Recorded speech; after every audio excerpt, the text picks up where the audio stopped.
Ta-da! Here it is. The BMW E28 is back together, and oh man, does it look good.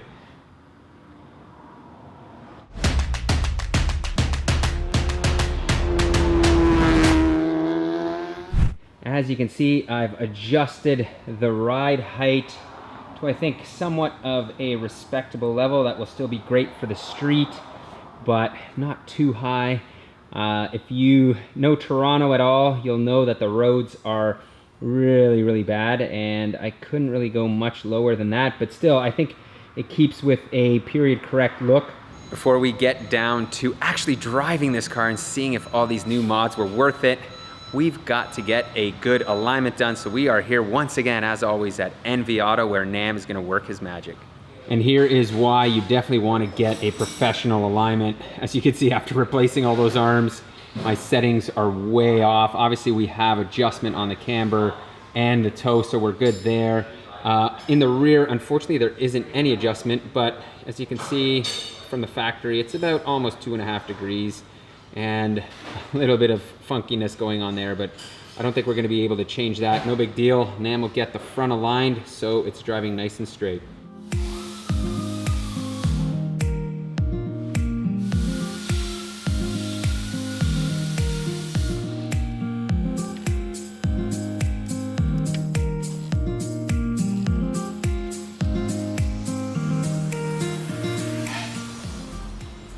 That is a wrap on our alignment session here. As you can see, Nam has dialed me in exactly what I wanted. 1 degree of negative camber, 0 toe, and of course the rear, well, as I said, it is what it is, so we're leaving it. Now it's finally time to go drive this thing. First road impression. Let's start on the inside, and the most obvious change, the UUC short shifter. I've got to say, it was worth the trouble and effort. It is absolutely fantastic. The shifts are so short, they're precise. Before, the shifter was vague, had long throws, it would have a ton of slop. Now, all that is all but gone. It feels so nice to be able to downshift and really bang a gear here, so to speak. The seats are, man, they feel really good. I haven't been driving the car for long, but right away I can tell there's more support, which is nice to have.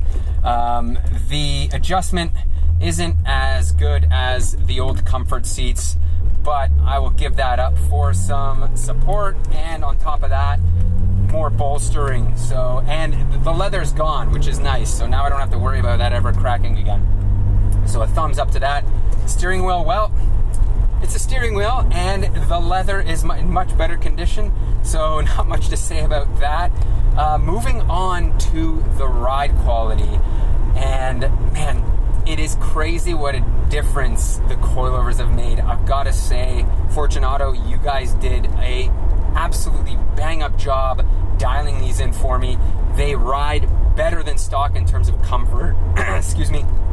Over the bumps, they feel so much better, but at high speed as well, they absorb the bumps way better than the old suspension did, which was my biggest concern.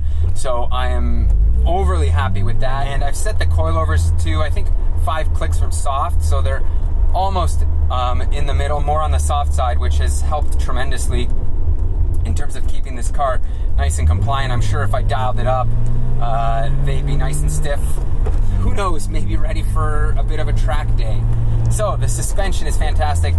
The tires, the Continental Extreme Contact Sports, I've used them a bunch of times. Great tire, no complaints with it. And what I really like about it is they're sporty, so they have good grip, but they're also really quiet. The 528e, I think, was built obviously as a cruiser, so it lacks a lot in the power department. So if I get on it here, as you can see, it doesn't do much for us.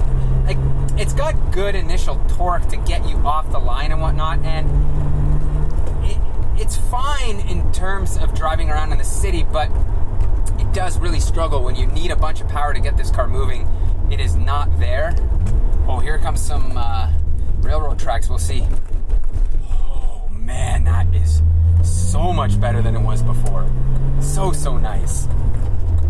So yeah, like the car itself struggles in that sense. It doesn't have the power, but the flip side is it gets amazing gas mileage, over 30 miles per gallon, which is I think 7.8 liters to 100 kilometers for us Canadians.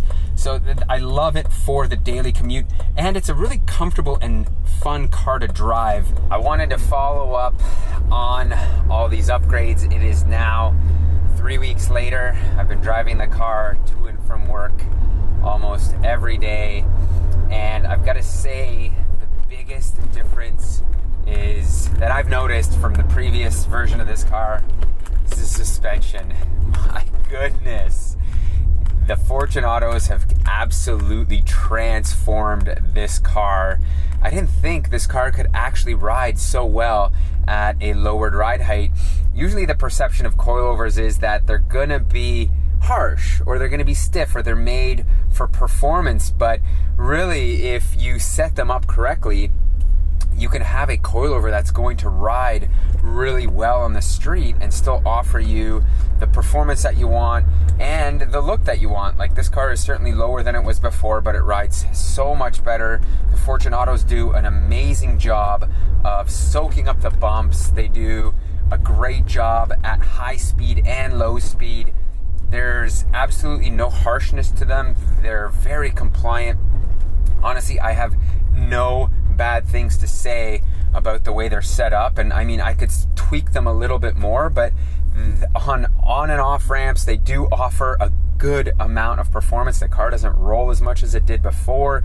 It certainly has a very neutral feel too. So before it had a little bit of push understeer when I really pushed the car. Now it's more neutral. So everything is really awesome with those coilovers.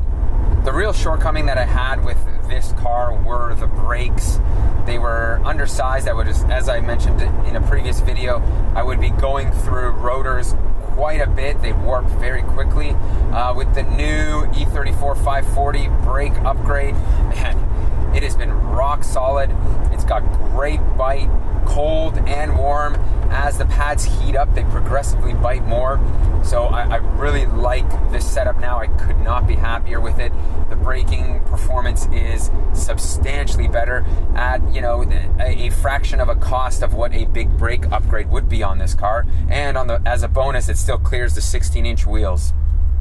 Having now spent some time with the UUC shifter, gotta say, it is such a good upgrade. I love the positive feel of being able to shift now. Before it was sloppy and it was kind of vague. With this new setup, it's so nice. You can just like match gears, blip shift, so good. Look at that.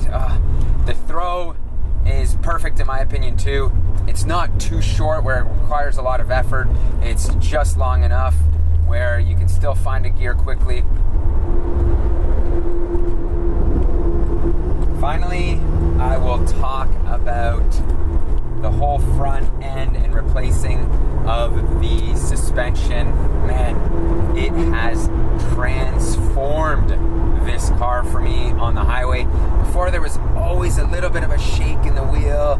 It was kind of like vague where the center point was.